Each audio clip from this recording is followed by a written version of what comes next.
Joe Rogan's got another bad take. What else is new? As someone who used to listen to Joe Rogan, I kind of now see that Joe is sort of this chameleon interviewer. He just kind of reflects off of whoever is sitting across the table from him. It's few and far between that I see him actually push back on a guest's talking points. It's kind of ironic the way he's talking about poverty as a motivator. He had Andrew Yang on as a guest who laid out the methodology and idea behind universal basic income, how we would achieve something such as that, and why that is a necessity. And I feel like none of that sunk into his head. Even if you argue against how we would even achieve something like that, the idea of such a thing still rings hollow to him. Poverty to him, as we'll see in this video, seems to be a necessary tool to bring the greater good out of people. That's how we get greatness out of people, is because they struggled to get to where they are. But more and more as I get older, I start looking at things from a perspective of being a pragmatist.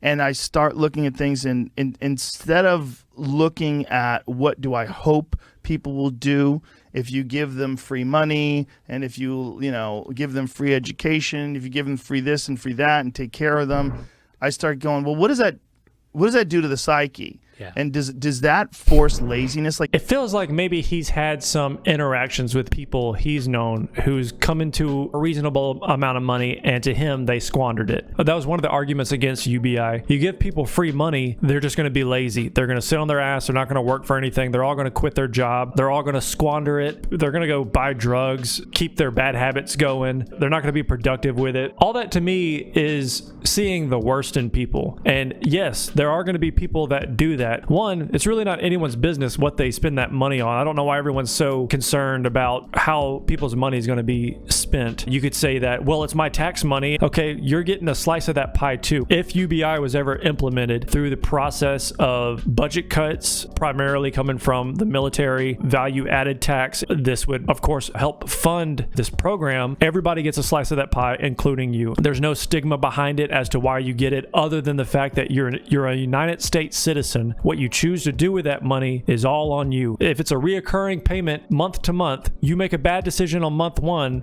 and you're broke as fuck for the rest of the month, well, hopefully you learned your lesson and month two comes around. Everyone has at least that basic starting point to get themselves on their feet. The single mother who's in a bad environment and desperately needs to get away could really use that extra, let's say it's $1,000 a month. She would take that $1,000, save it up to move away from the situation she's in. The woman who's in an abusive relationship and wants to get away from her significant other, but she doesn't have the money to do so, obviously save that up, move somewhere else and get away from that person if nobody else is willing to help her. There's so many instances where people are in bad situations that money is the caveat to making that a life-altering thing. So instead of focusing on people who would squander it on fast food or whatever the fuck you think they're gonna squander it on, how about we look at the people that could be life-changing for? Also, if people are squandering it on something like fast food, or some dude's going to buy $1,000 guitar and there goes his whole UBI check and then he's broke for the rest of the month, you have to understand that the money's being spent, it's still being cycled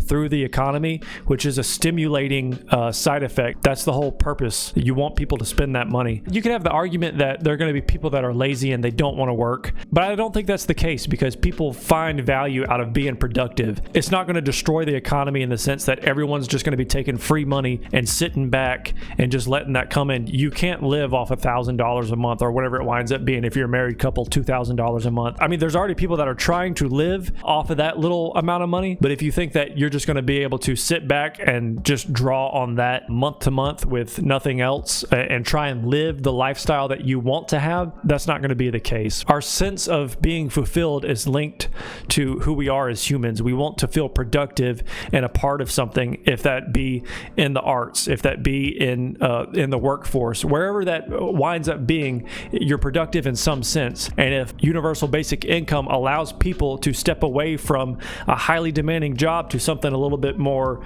low demanding, so they can focus on their hobbies and they can focus on something that makes them feel fulfilled, and they're financially set in that environment, then let that be the case. So what if you view that as them being lazy because they stepped away from their sales job that pays them $60,000 a year to go to something that pays lower, but they also have a lot more free time on their hands to either pursue their hobbies interest, pursue another career path, or just spend more time at home with their family if that's what's important to them. Look, let's imagine a world where everyone in this country gets $50,000 a year. Yeah.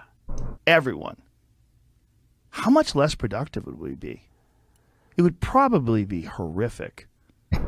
Now, I want to live in a world where... This is universal basic income. Yeah. I mean, I want to live in a world where no one has to worry about how to feed themselves.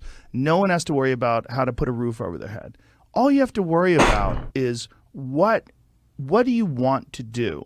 What would best serve your interests, and also how could you provide a service or whether it's art or something that other people are going to enjoy and appreciate, and that could elevate you past the middle class, past making $50,000 a year, into becoming, affluent.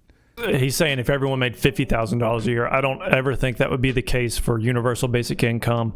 I think universal basic income would be enough for people to have some levity in their life where they can make better decisions about where they choose to be rather than being a slave to their environment. He was talking about, wouldn't it be nice if people had enough money where they didn't have to worry about struggling to literally feed their family, feed themselves, essentially just survive, and they could focus all that time and energy on something that actually interests them, which again is sort of the point of universal basic income. It's not necessarily to essentially replace your job, but it's to give a financial nod to those who go unnoticed. Let's take mothers, for example. If you have a baby, you're out of work, your check, if you even get one while you're on maternity leave, if you even have decent maternity leave at your workplace, is either going to be in full for a little bit, slashed in half, or you'll get a percentage of your check for the duration of your maternity leave, forcing most mothers to go back to work sooner than they're prepared to, sooner than they like to. And so imagine a world where UBI,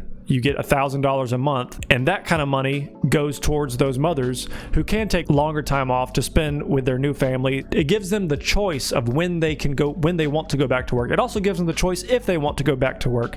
Maybe they find that something's more fulfilling to them than reporting to that 9 to 5 they've been doing for the last 15 years, and they'd rather do a career change or just stay at home with their family because that's the priority that they've decided for in their lives. Somebody who works long hours at a job that pays them $50,000, $60,000 a year, but their interest and hobbies are in the arts. There's so many other facets in their life that consume their time and how it's spent, whether it's primarily their job or their family life afterwards. There's little to no time for those hobbies that they want to adapt into something career defining. In order to get more time into that, you're going to have to take away from one or two things. And I would imagine most people, whenever faced with the option of a career change or less time with family, they're going to choose the career change. A lot of times, whenever you need more free time, and that comes down to a career change, you're going to take a massive pay cut to have more free time on your hands. Imagine if we had universal basic income, which could help that person have more time on their hands to spend with their family, with the hobbies that they choose to hone, to actually explore other avenues that make them feel fulfilled. Wouldn't that be nice if you didn't have to struggle and spend your resources thinking about how am I going to feed myself, and instead let me write the best book I can write. Instead, let me create the best film. Let me make. Can you get paid on top of the $50,000? Yes. Okay. Yeah, that's the idea, but I don't think it would work. I think we would lose a lot of great people because I think there's a lot of people that are motivated. Hypothetically, they're saying $50,000. Let's just stick to Andrew Yang's proposal, which is $1,000 a month. Let's imagine that the person that's working a job that pays them $50,000 and they're also getting an extra $12,000 a year for it. How much that opens up their life for options. It brings people way more opportunities to make decisions for themselves, to move around the country where better job opportunities are, or career aspirations would be if you wind up finding yourself in the arts and entertainment. Many people would accept that extra $12,000 a month and give it away to somebody. I'm sure there'd be plenty of people who would be donating that money and giving it to a good cause. There's going to be plenty of people who still will report to the job because they're happy where they are at their job. They feel fulfilled where they are at their job, and they're getting an extra $12,000 a year while they're at that current job, which only enhances their quality of life. But let's imagine for a second there is someone who does quit their job. Maybe they just don't want to work. Do you really expect someone to be able to live off of $12,000 a year? That's wildly absurd to assume that people in droves are going to quit their jobs and just sit on their ass and not do anything. We have to see that work is a necessity to feel fulfilled, but the way we view work shouldn't be the status quo that it is now. It doesn't have to be the soul-crushing, back-breaking corporate hellhole that it is right now in a capitalist society that keeps everybody under the financial thumb of billionaires, CEOs. We have to see this as a good for our society where people are a lot more free to make decisions about how they spend their life, how they spend their time, because that's the greatest commodity. I mean, it's nice to make money, but whenever, like Joe's saying, you don't have to worry about literally starving to death or having your kids starve to death because your fucking zip code is going to determine if you live in poverty. I mean, this kind of rhetoric just essentially winds up villainizing people who are already in poverty because they don't work hard enough or they don't have some sort of drive. I think we would lose a lot of great people because I think there's a lot of people that are motivated by desperation. They're motivated by this kick in the ass where you have, like, I have friends that had children, and once they had children, they became fucking hyper ambitious because they realized, oh my God, I have to pay for this little baby. And then they realize, like, It does turn you into an adult. yes, Because you're like, these people are, I'm responsible for these people. yes, it's a completely different kind of feeling. But I wonder. But I don't want people to live in poverty. Yeah. Poverty sucks. It's a terrible place to be desperate, and that causes a lot of crime. It causes a lot of violence. However, it is an incredible motivator to get people to get moving and to do something. And desperation, much like loss and humiliation, are great motivators to make you work harder, to be better at whatever thing you were attempting to do that failed. There's something about being poor that forces people into this feeling, this hunger that causes greatness in so many human beings, so many artists, so many great musicians. I see what he's trying to get to in a sense, but it doesn't have to be poverty. It doesn't have to be the fear that you don't know where your next meal is coming from. The motivators for people to achieve greatness is the drive for them to want to be something more than what they currently are. And it doesn't have to be abject fucking poverty. My 9 to 5 I work at right now, it pays me well. I have a family. I do fine. I want more for my life. I don't see myself living and dying here as an old man in the current house I can afford to buy at this point in my life. I have aspirations to be more. I feel like I make enough to live comfortably. That doesn't mean that because I'm comfortable right now that I have no drive, I have no aspirations. I'm not struggling to feed my family at the current moment, yet there's something still in me that says I want to make a career out of making music. Poverty doesn't have to be the motivator. The motivator just needs to be, I want to be something more. I have desires and aspirations just because I want certain life experiences. I only have one life. That option shouldn't be, I choose to survive. I choose just to want to fucking live. That shouldn't have to be the motivator. If everyone got universal basic income on a monthly basis, that's not going to be detrimental to people's motivation. If anything, it's going to be liberating and allow them to pursue those motivations that they always had. So many great people that have accomplished amazing things came out of nothing. And there's this inherent hunger and this desire to be someone, to be something that creates greatness that gets recognized by so many people and enriches so many people's lives. If you think about how many hip-hop artists who are so poor became so rich and inspired so many people with their music, how many comedians did the same? That's great anecdotal evidence. That's not to say that people who are in poverty don't make it to notoriety, but that's definitely not the case across the board. There's an underhanded tone that the people who did make it out of poverty, they worked really fucking hard to get to where they are with a little bit of luck too, obviously. And that is also saying that the people who didn't make it were just lazy and they didn't work hard enough to get to that point. If they did, they would be like this comedian over here, or this actor over here, or this musician that made it out of poverty. Look at them, they did it, so you don't have any excuse either. I wanted to read some of the comments as well from the source of the video where I first found this before I decided to react to it myself, because I thought some of them were pretty good points. I've been poor my whole life and I've never been less motivated. I'm just burnt out and depressed. He thinks that poverty can be a great motivator, but also poverty can be